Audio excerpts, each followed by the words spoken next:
HasanAbi Corporate. I don't even know what that is. All right. Well, for everybody, ladies and gentlemen, it's Mike Isaac in the building. New York Times tech reporter, writer of books. We are going to be talking about AI and OpenAI specifically, and Sam Altman. So I thought, well, I actually originally asked Noah. I was like, who do you think I should ask? It's like, who's a good guy to talk to about this? And he was like, go ask Mike Isaac. And I was like, he was supposed to come on my stream at a certain point, so he owes me.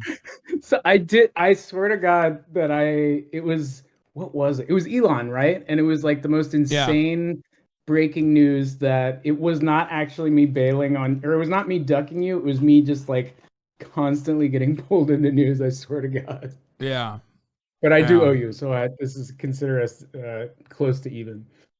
Yeah, exactly. Well, I mean, I'm glad you're here. And of course, Chad is probably going to have a lot of questions for you as well. And so starting off with, I mean, I guess what the is OpenAI? What is going on? What is going on there? What's happening in Silicon Valley? Why are they like that? The this is actually really good for me to remember just because like I've been tech reporting for like 14 years and like am steeped in all this shit and like people are like, "Oh yeah, of course Sam Altman." But like normal people don't know who this guy Breaking is. news Is overnight. that right? Like most people don't know who this dude is, I think. Yeah. And so it's been good to like step back. So so Sam Altman, he's this longtime sort of tech entrepreneur in the Valley. He is pretty well liked by most folks, but it's more important that he's pretty powerful, at least among startup land. He co-founds this company called OpenAI like 8 years ago with a bunch of other folks, and I think like people didn't pay a ton of attention to it just because all of their shit is very like this is us trying to protect the world from AI that's going to kill everyone, and it always sounds like crazy, or at least to a lot of people it sounds crazy, is what I'll say. But a few years ago, or at least 18 months ago, AI suddenly became like this hot thing. The company blows up. Microsoft invests $13 billion in it. Can we There's all talk these, about that yeah, real quick? Because like as far as I totally. understand, and I know Mike Barbaro, my favorite podcaster, covered this morning on the Daily Yeah. with one of your colleagues, where they talked about how the structure of OpenAI originally was a nonprofit. Yes. And the nonprofit structure was controlled by 6 individuals, some of which had actually contributed to the data and the technology behind the artificial intelligence. That's right. And then later along the way, I think literally after Elon Musk pulled his finances from OpenAI, stopped backing it, Sam Altman turned around and looked for donors. Which Microsoft was one of those donors, and I think like built, I guess, a for-profit entity outside of the company, or inside of the company technically, but the for-profit entity was still managed by the nonprofit 6-person board. Yeah, that's like the whole. That's kind of the reason we're in the mess that happened over the past 5 days. But like the whole point of the beginning was to form it as a nonprofit because in their like idealist mind, they're like, we want to create AI that's good for the world. That, and again, this is why they did it. Like whether you believe any of this actually works or is true, like that's fine. But I think their reasoning was, we don't want it to be profit driven. We want to be ideals driven and have the sort of money not be a part of it. We don't want that to sort of drive the equation. Yeah. And then they found out basically that the amount of money required to do this type of computing for large language models is fucking astronomical. Like data centers that process this stuff, first of all, people are competing for that computing power. It just costs tons of money, and they weren't able to raise it through donations alone. So they're like, all right, we need to Frankenstein a sort of LLC attached to this on the back of it, which is how they started being able to raise like investment rounds and money from companies like Microsoft. Sequoia's in there, which is a blue chip venture capital firm. And so like over time, it became a nonprofit that was ended up being very profit driven, attracted a lot of employees based on the promise of money, attractive investment based on the promise of money. And so like I think that's the heart of the tension now is like idealism versus the capitalism that kind of infiltrated the company, if that makes sense. Yeah. But this distinction is important as far as I understand, because like Microsoft had a clause that they could not use it for profit, like all the data that they've actually like pumped $13 billion into, which I don't really understand how they would have like been able to force that to happen anyway. I think that like ultimately it wasn't going to work out regardless. Yep. So why is this part important though? Because the 6-person board on the nonprofit side that controls everything at OpenAI apparently started getting a little worried about AI's future. Sam Altman, at least according to the New York Times, had always maintained this posture where he was like, I'm taking the AI thing very seriously. And I think that, we have to go and talk to global leaders and try and make sure that this doesn't get out of hand and it doesn't have like negative long-lasting consequences on mankind. Some of which I think maybe even went a little too far with the whole like, I created this machine, this behemoth that's going to like end the world or whatever, like I thought that it was like a little bit too much marketing even. Yep. But then also simultaneously he thought that it was a positive thing as well. That could be very beneficial, this technological development. Yep. And the guys that consider it to be too terrifying or too destabilizing of a force decided to oust him, as far as we understand. I mean, he's a weird guy, Sam Altman, from what I like, as far as I understand, like, his background and whatnot. He's not exactly like a super normal dude anyway, but none of these tech guys are really. That's kind of par for the course out here. I think everyone's like used to a level of weirdness or whatever. And it's certainly extremely weird people on the board. I mean, whatever. They're computer scientists, so it is what it is. But Yeah. I think your read is right on Sam in that a lot of his sort of showboating around, like he went from like a relative figure only in Silicon Valley to like meeting with world leaders and getting these huge sort of profiles in different publications, including the one that I work for, and like his celebrities grew, and so Congress called him in. He started testifying. There was definitely an element of strategy to the idea that you're poking holes at, which is this is going to kill us, and only I am the one able to Yeah. control it, sort of thing. And and that's a way to it's also a way he was lobbying the government basically to say, we need to control it. We need to sort of like have regulations come down on how people use data or how people use or what LLMs are allowed to do. And so that the sort of underneath argument there is a form of regulatory capture where anyone who could compete with them or any smaller upstarts that could come and catch up won't be able to because the big guys are already kind of sitting in there. So I think that's like Do you think fair. that can I ask you a question? Do you think in Yeah. your own assessment that the regulatory capture element here is akin to like Sam Bankman-Fried also cooperating with the government to be like, hey, we really got to get a hold on crypto to be the guy who ends up holding all the reins. It's not dissimilar to how is it Gerber that has like that has maintained like this sole distribution of sunscreen in America, because like the sunscreen in the United States of America is like unlike any other European or Korean or Japanese country. Sunscreen in the United States is regulated by the not the FDA, but it's regulated as a drug.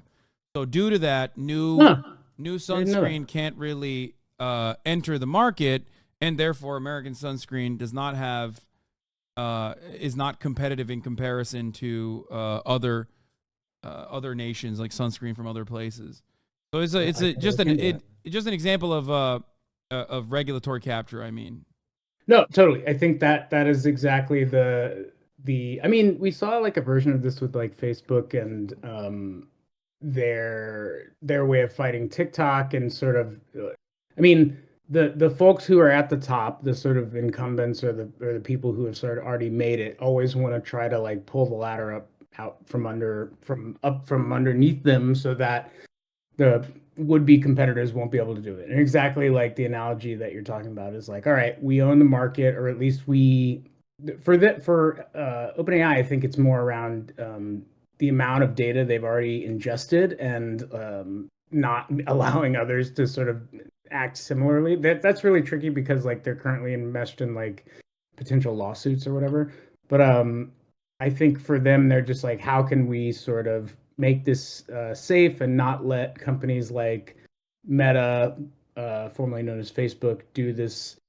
It's super wonky, but like open source version where basically anyone can create chatbots and the LLMs are all sort of the code is all out there, and their philosophy is rather than one or a few companies having it, everyone should basically have it. If that makes sense. Is OpenAI in its origin at least, like, I feel like part of the reason why it was a non-profit, it was a non-for-profit, was because like they wanted to open source it. One, due to the fact that maybe some of them were genuinely like old school internet guys who believe in open sourcing. Like OBS is what I use currently to stream, and I love OBS and I love open source software in general. But then the other reason probably was because of the insane magnitude of data that you would need and the cooperation that you would need from others, and you know, they wanted to get that free labor basically off the ground.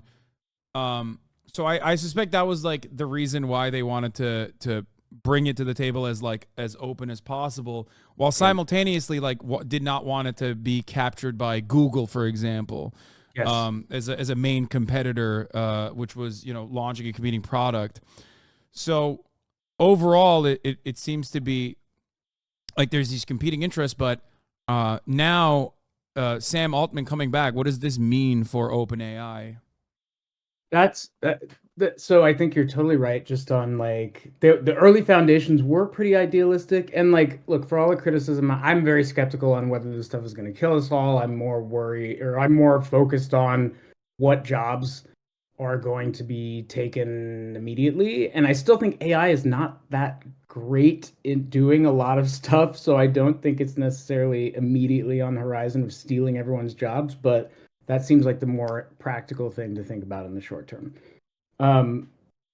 I think this whole past 5 days in this battle is kind of a reflection of the idealism of keeping AI safe, but harnessing the power to help the world. That's this one camp's ideas.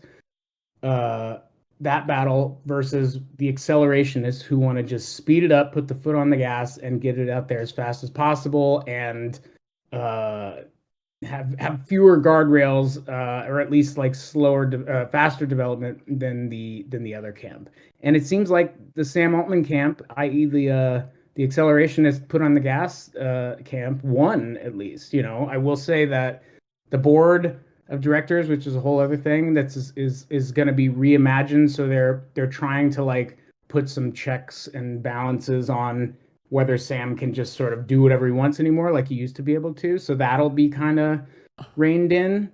But Sam is back, and he also has like 95% of the employees behind him and threatening to walk out if they try to fire him. So he has a lot of power here, and I think they're just going to keep moving really fast. Now, whether you think that's dangerous or not is a whole other, you know, is this bullshit or whatever. But it's I don't fully understand like why people love Sam so much. Like I don't get it. To me, he seems like yet another classic like Silicon Valley guy who is like I guess a little bit more charismatic than the average Silicon Valley guy. So he becomes the king of the nerds, even though he's not like the brain behind the operation at all. It's always like the marketing guys that dominate this fucking space so much. Like I feel like there's three different types of guys in Silicon Valley. I'm going to be very reductive here, but in your experience, I want to hear if you agree with me or not. You have the obvious, like the engineer guy who is virtually impossible to communicate with and has a very hard time like presenting his case. You have the fucking VC guy who is the annoying douchebag finance bro. And then you have the marketing guy, the guy that wears the turtleneck, who loves Steve Jobs being the marketing guy, Mark Zuckerberg and Elon Musk, or rather Mark Zuckerberg more so being like the techie guy, kind of in between.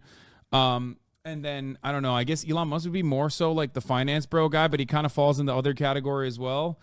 Yeah. But people say he's a brilliant engineer, but ultimately he's not like engineering any of the products that he's like just purchasing simply as an angel investor or whatever. So That's right. On that front, like I don't know. I guess Steve Wozniak would be the engineer guy. So on that front, and many other people that you never hear about, what is Sam Altman in those three categories? He seems like the marketing guy, right? Yeah, that's right. I think he would even say, I mean, I don't know him that well, but like I think he would even say like he's a what they call a non-technical founder, right? So he's not an engineer, he's not there creating code, but he does his like superpower is, and look, like there are probably more charismatic people in the world, but maybe we're grading on a curve as far as Silicon Valley goes. And I think that Oh like yeah. he's good at marshaling this support for himself as this visionary. And if you get him in a room and sort of he talks about his vision and stuff, like people, earnest folks in the valley who just are like, I want to create something and build or whatever, who love hearing that, really soak that up. And I think he's very smart in playing to that. I think he probably believes a good amount of it too, but I think he knows how to like sell and like win certain audiences over. That's also why if you followed the tweets around this whole saga, he got a lot of sympathy and played the press pretty well, if you ask me. Like if it's kind of, it all happened really fast, but like you could see how his perspective was coming out in a lot of these stories. But you're exactly right. He's a marketing guy. I think I think all of these companies know that they need a version of the marketing guy to really sell their product, in the sense that if you have the nerdy guy up there and can't really just explain what they're doing, no one's going to care. So I Yeah. think that's his real strength for sure. Yeah, no, it's like if you go to Stanford and you're like an English major in Stanford and you figure out how to do like decent technical writing, you can be like the next billionaire Silicon Valley god, because at least you can like clearly craft sentences together and sound like you're smart and intelligent. People will think you're brilliant. You're a god. I have Anyway, friends who do. I was just gonna say I have friends who are writers who are kind of also have moved to tech stuff, and they'll go into a tech company and like just write. They'll be asked to do like a basic like press release or whatever or something, and like write it in like, or a blog post for a tech company. Write it in like 2 hours, and the tech guy asking to do it will be like, how the fuck did you do this? This is amazing. But yeah. like you're right. These are basic, not basic. These are skills that liberal arts majors at least learn and are valuable. And you could probably, if you combine it, you could probably do pretty well. Ironic that we're talking about fucking OpenAI and ChatGPT while simultaneously talking about liberal arts majors, because like the reason why this is hailed by so many STEM lords is because like they believe this is an opportunity for them to also exercise their creativity, because it works in a way where they could just like, I don't know, type a couple almost like lines of code, like it almost codifies the artistic process for them, or at least the many different aberrations that have come out of this like AI bubble. But that's the point where I mean I personally think it's like a decent it could be a decent tool, but of course I understand that like this is mostly going to be utilized to displace a ton of workers and make the workplace more efficient, and with that efficiency will come obviously the elimination of redundancy. So that's another thing I want to ask you. You have Lawrence H. Summers.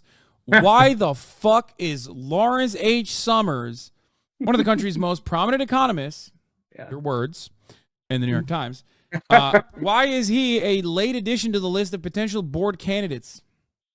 So we have been trying to hammer down the where did Larry Summers come question for, I guess, God, I don't even know what day it is. I guess like 24 hours now, whenever it was announced, not even like 18 hours ago.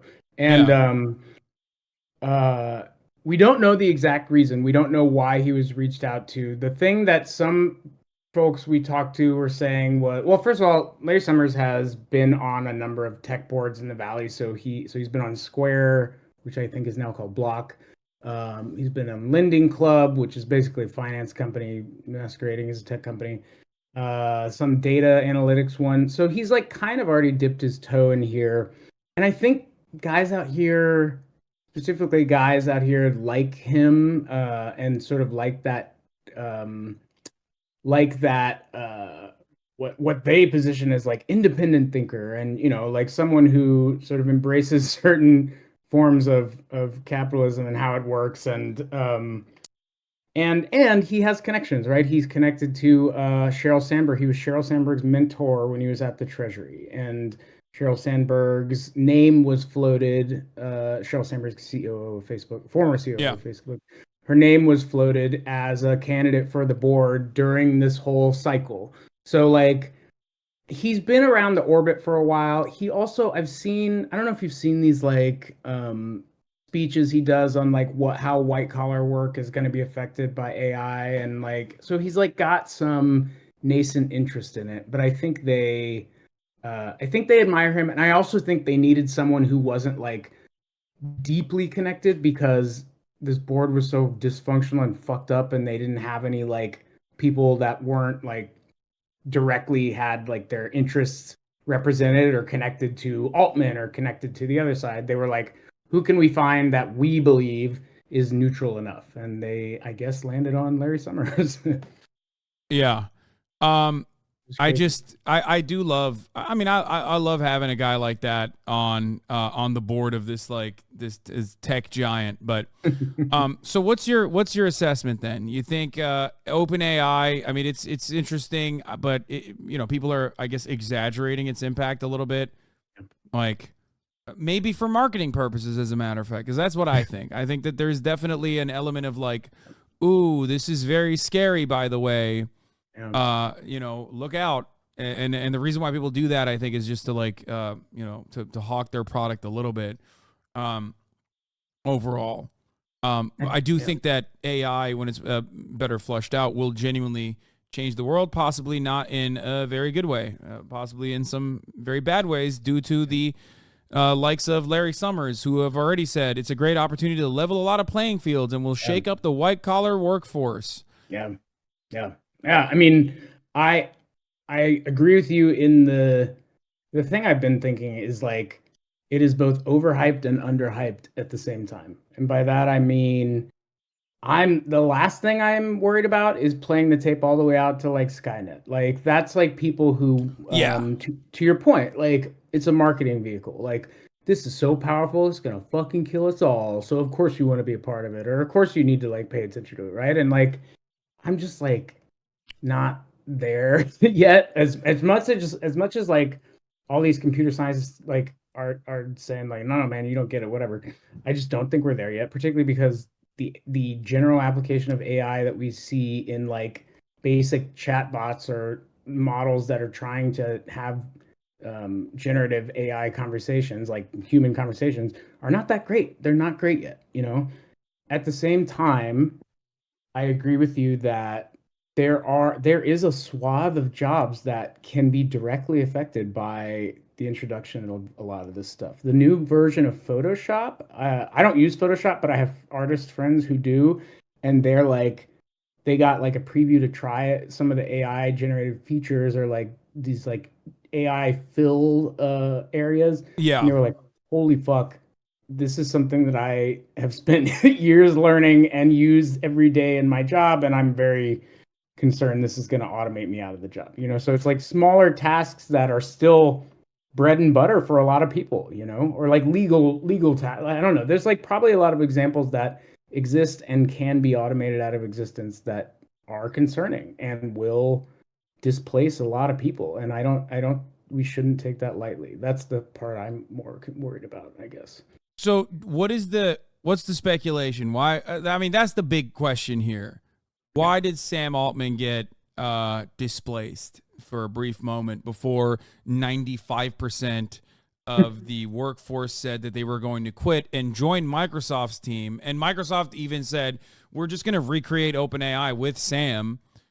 which, by the way, I don't think they would have ever been able to do that just with Yep. Sam, That's right. but they could potentially try and recreate it with the rest of the employees who then said they would join Microsoft and recreate OpenAI. At which point, even some of the six that had originally pushed for his ouster were that went back and said, "Yeah, okay, we want Sam back." But what was the original reason in your mind? I mean, this is again not reporting. This is pure speculation at this point. Yeah, I would say informed guess is this was a real power struggle at the top by a number of folks who slowly became uncomfortable with the growing celebrity and influence and sort of fast and loose way Sam played with talking to the board and telling them stuff. Like one example is he was trying to spin up a chips hardware startup with by pitching SoftBank, which is a huge financial sort of investing magnate. I think they're hedge fund. I'm not exactly sure if it's the right term, but SoftBank, which has billions and billions of dollars, on the backs of his relationship with OpenAI, which again is ostensibly supposed to be a nonprofit, right? He has a side project with Johnny Ive of Apple, formerly of Apple, where they're trying to build another device, which he also sort of like said, well, I can use my OpenAI sort of clout here to do this. And I think my guess again is like he grew too. It was kind of an Icarus story in the sense that he flew too close to the sun way too quickly, and it just bothered the people on the board who are uncomfortable with that and like appreciate slower, more methodical movement over time. But at the same time, they also posed for photos and enjoyed the sort of glamour of being at the hottest startup in the valley, at least in AI land. So everyone's a little conflicted. There's no heroes in this story, is what I would probably say. So, is OpenAI's future going to be one that is for profit openly now, or is there still a not-for-profit structure that's in place? Like, So what do that's we think is going to happen with this shakeup? I think that's still a open question only because the board that they have in place, the three-person board and reinstating Sam was literally to just get that minimal structure done as fast as possible and then work out all the details after Thanksgiving, particularly because they all haven't slept in a week. And I have not slept that much this week. And so like I think everyone was like, we're super fucking tired. The entire world's coming down on us. The pressure is crazy. We just need to like get part of this done and then decide and then negotiate out what the rest of it looks like with governance. What does our board look like? What are we still a nonprofit? Are we ditching some of these other parts of it? And that's going to be a fight. I think that's going to be weeks of negotiation, if not longer, just because there are some really strong personalities on that board. Adam D'Angelo is a super strong personality that's going to keep pushing back to the nonprofit sort of roots of this whole thing. The CEO of Quora, by the way, that's one of the people on the board. CEO of what? Quora, the Q&A. Oh, Quora. Okay, got it. Yeah. Yeah. Oh, the best website online. It was my favorite fucking website. I didn't realize he was so woke. Like, Yeah. I guess Quora is kind of like Wikipedia if you want to learn all the wrong things. It's the Wikipedia for when you want the wrong answer, like 100%. Did you see that one about the like parachuting baby the other day where like if you're falling off a cliff and a baby in a parachute has to ask you if you believe in God, and if you say no, then the baby lives and pulls the parachute. I don't know, man. This shit is fucked up, but it's the funniest thing I've ever seen. Oh, it's awesome.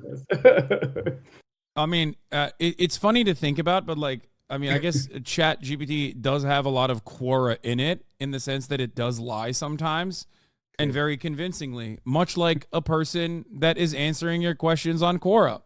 You know, it's great. It's very Reddit on that front too. Yeah. Okay, so yeah, I mean, this is so far it seems like this is palace intrigue, I guess, and beyond that, I mean, I thought that there was like way more powerful stuff going on due to this person being ousted, but it doesn't seem like it was. It seems more so that he was getting too big for his own britches due to people, especially as a non-technical founder. Yes. Yes. Due to people that were more serious about artificial intelligence and wanting to keep it the way it is. So, all right, we got some questions from the chat. Go ahead, All chat. right. I mean, number one, how do you keep your mustache the way that you do is like the first thing that people asked. I love it. Say thank you. Um, my father is Lebanese, my mother is Mexican, so I have like the uncanny ability to grow this 5 o'clock shadow at like 8 a.m. But I do have a mustache comb and some beard oil that I use pretty regularly on this. During pandemic, I had like a full like crazy beard. I kind of miss it, but then I don't know. I feel like the mustache is coming back. Maybe I'm not cool. I can't One of tell. the chat said he's like Peso Pluma. Do you know who that is? I don't know. Who's that? His name is Hasan. Actually, originally, he's a Mexican artist. I'll look him up. He does narcos corridos, but Nice. like he's a Lebanese Mexican music artist. No way. Shit. All right. I definitely Peso Pluma. He's All right. popping. He's popping, dude. Gotta check him out. That's right. All right. What else, chat? Do you guys have any other questions? While Mike Isaac is here, can you talk about China's Chat GPT copy? Yeah, that's a good one. So the last I have heard, so they keep a lot of that shit locked down, but like the last I had heard is that China's actually way far behind the US in this development, which is another sort of it's another thing that like Altman has lobbied the government on by saying, look, you need to keep regulation on us fairly light because the thing that they always do is say if you don't want us to get beat by China, you need us to like win, you know? Yeah. And like Facebook does this shit with TikTok in Congress and It's like just weird that it never works in the other direction, like where you never hear Amtrak be like, we need high-speed rail because otherwise China is beating us. They're like whooping our asses. oh my It only God, I would works love for that. deregulation in the tech sector. Sucks.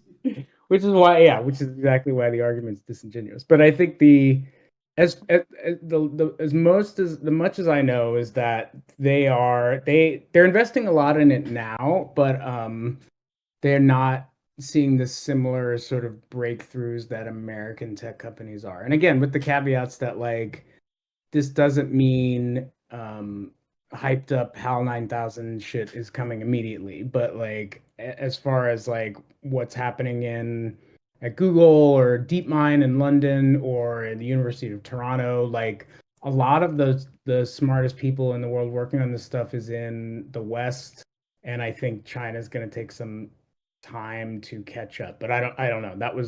That's what I heard as far as like 3 months ago, and this shit changes fast. By the way, this happened literally 3 minutes prior to you coming on the stream, but I What don't know if happened? you, Elon, or 3 minutes prior to us, me asking this question to you, but Elon Musk posted extremely concerning a Reuters article. Please no. Did he really Exclusive. fucking say that? Exclusive. Sam Altman's ouster at OpenAI was precipitated by letter to board about AI breakthrough. Sources. This is a Reuters. This is a Reuters article that was updated recently, but it came out. I guess it says 11 p.m. UTC.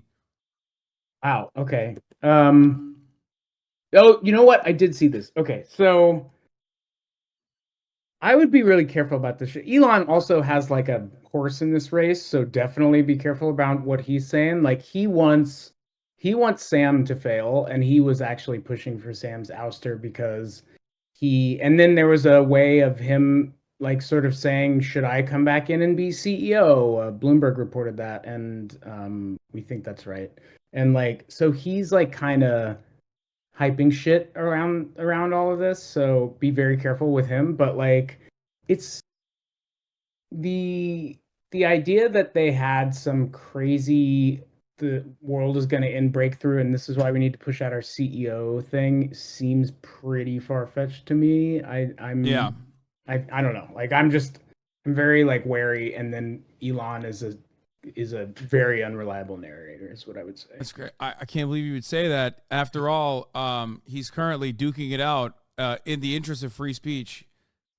Free speech being able to promote, blue chip companies and next to Hitler wasn't wrong posts on Twitter. So he's they're on fire, man. They're on fire right now.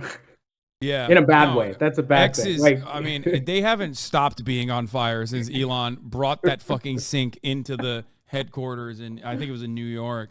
Oh, that's to right. do let that sink in, and the sink was just sinking the company. It turns out, but who could have guessed that? What do you think is the runway for Twitter at this point, which I refuse to call X even to this day? And I can't call it X. I still say Twitter in stories. I love that all of the style guides and all of the mainstream media outlets is that they always say X, formerly known as Twitter. Like they refuse to call it X across the board. Because no one knows what X is. Yeah. Like normal people who are not like constantly online like we are, there's still Twitter stickers in like shop windows near my house, you know? Yeah. I think they're super fucked, man. Like they're like, so they've been losing revenue so that they're trying to do, as you know, like the switch from ad revenue to subscriptions. It's clearly not working because you need millions of people to pay $8 a month to make up the hundreds of millions in ad revenue that he's losing by switching this. And this whole recent Media Matters sort of snowball effect with all the advertisers pulling out is hitting them harder than any sort of advertiser pullout so far. It's like he could not have timed his very crazy replies at a worse time during the middle of a war where everyone is already like super riled up, and also just sort of, and like he's like constantly accused of being an anti-Semite or a white supremacist all the time anyway, and then he keeps proving every accusation by responding to Himmler's tit 1488 accounts being like Jews are doing white genocide, and then he goes concerning like every time, or this is the truth. I believe this 100% and unconditionally, and then and then he's just shocked when people go, "That's gross. You're a fucking nasty fascist. What the hell are you saying? I don't want my ads to fucking run next to your disgusting propaganda, like Nazi propaganda." It's but free speech, which is a reasonable response.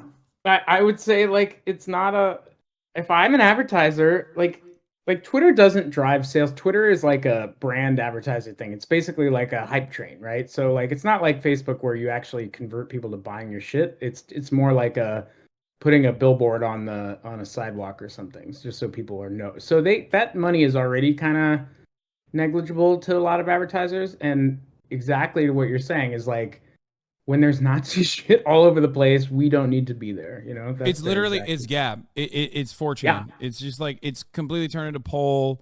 Yeah. It's awful. Like if I'm the CEO of Gab, I'm so mad that like my website no longer is. I mean, it was already on the. Yeah. It was already there was already an endpoint to a website like that because it just like gets polluted with like every Nazi pedophile on the planet. But now they're all on Twitter anyway. So and openly operating. So. That's one issue. I mean, even Paris Hilton, as a matter of fact, just recently pulled her advertisement from Twitter, which is devastating, absolutely devastating for Twitter. Where is it? Let me pull this up. The queen of pop culture, music, business, and TV is #Sliving on X.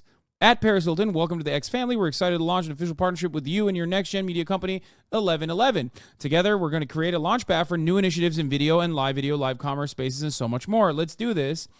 Linda Yaccarino said this on October 2nd, and according to Media Gazer, the 1111 Media suspended an ad campaign on X 1 month after announcing a partnership with X. It's unclear whether the partnership is still on as of yesterday.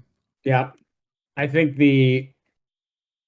I don't know if the partnership is still on, but I think it's sometimes one thing that they do a lot of the time is like pause for the storm to pass. But like, this is a bad one. Like, how do you like rewind. Like I don't know. Elon is trying to do everything he can. He's like, okay, all the ad revenue we get, which is slowly bleeding out the door, we're gonna send it to, I think literally to donate it to Israel during the war is what his tweet said. And so he's trying to just sort of like basically pray that people forget or just prove that he's not anti-Semitic, but like it doesn't seem to be working because they're already having meetings. Here's a really good way to avoid all of that.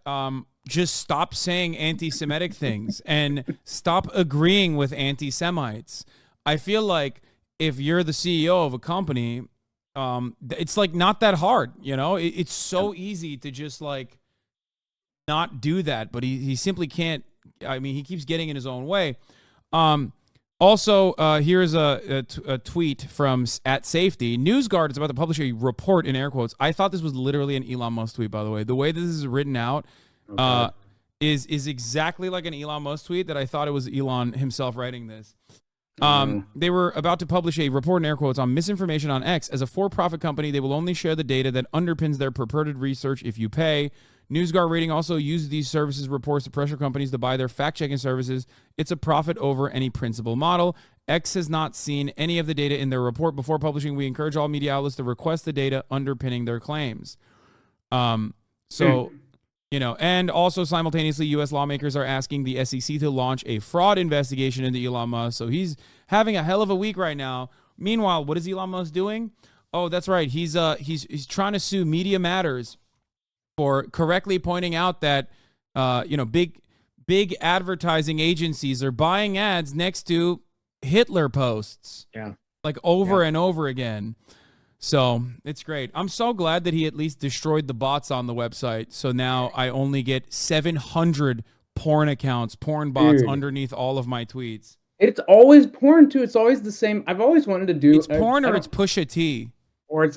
That's a good one. Those are the only two. Story on who is that? Do you know that Roxy account, that porn person? That it's always, for me at least, I don't know, maybe this is revealing something about my cookies, but it's always the same bot with the same person in it named like Roxy or something that replies to every one of my tweets. And I want to do like a story that the Times will never let me do, which is like, who is this person and why are they like the face of porn bots? You know, I don't know why.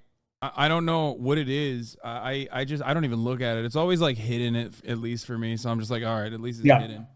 I guess I clicked down. Someone said Roxy Ered. Roxy is literally a real person. That's what they're saying. It is a real person. Okay, thank you. Because I was like, is this an AI generated porn bot or is this a human being that also is a porn person? So like, thank you for at least solving that.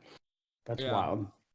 That's good. We're doing crowdsourced journalism reporting here. Yeah, this is journalism. Your chat is awesome. All right. Well, Mike, thank you so much for coming on. I don't want to take up more of your time. This was a wonderful moment. Hopefully, we'll be able to have you back on soon. I would love to. I will not shine you on again. Thank you for having me. Anything you want to promote before you leave? Anything you want to hype up? Shit.